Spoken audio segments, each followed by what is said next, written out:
મહિનાની શરૂઆત થઈ છે ને ધજા બંધાઈને છે, એના વિશે શું? જય ગિરનારી.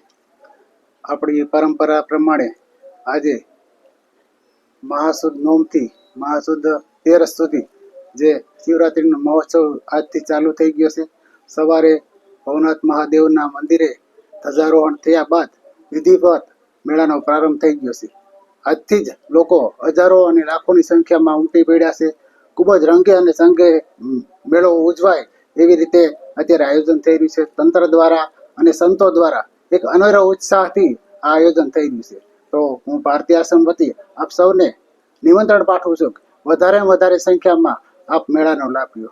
આપણે જાણીએ છીએ કે અત્યારે કુંભનો માહોલ બહુ ચાલી રહ્યો છે. જે લોકો કુંભમાં નથી જઈ રહ્યા એ લોકો શિવરાત્રિના મેળામાં આવી અને આ મેળાનો લાભ લે અને ભગવાનના આશીર્વાદ પ્રાપ્ત કરે, ગિરનારી મહારાજના આશીર્વાદ પ્રાપ્ત કરે.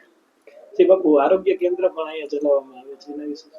હા, આપણે જાણીએ છીએ કે અત્યારે ઋતુ બેવડી થઈ છે. સવારમાં ઠંડીનો માહોલ છે, બપોરે ખૂબ તાપ પડે છે.